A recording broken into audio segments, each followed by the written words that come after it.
ইরানের সেনা সংশ্লিষ্ট ১ ডজনেরও বেশি কোম্পানির ওপর নিষেধাজ্ঞা দিয়েছে যুক্তরাষ্ট্র।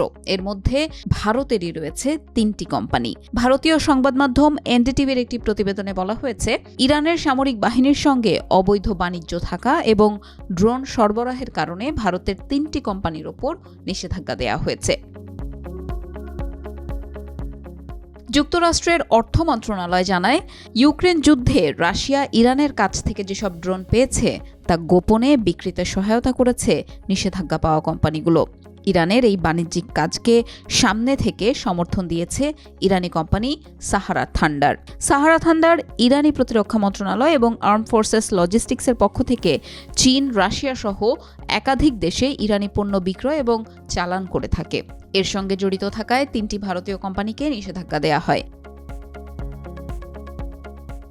নিষেধাজ্ঞা পাওয়া কোম্পানিগুলো হলো Zen shipping, port India private limited এবং sea art ship management private limited. গত ১ এপ্রিল সিরিয়ার দামেস্কে ইরানি কনসুলেটে হামলা চালায় ইসরায়েল। হামলায় ইরানের কয়েকজন শীর্ষ সেনা কর্মকর্তা নিহত হন। ওই হামলার জবাবে গত ১৩ এপ্রিল ইসরায়েলকে লক্ষ্য করে ৩ শতাধিক ড্রোন ও ক্ষেপণাস্ত্র ছোড়ে ইরানের রেভলিউশনারি গার্ড কোর IRGC। এরপর ইরানের ওপর প্রথম দফায় নিষেধাজ্ঞা দেয় যুক্তরাষ্ট্র।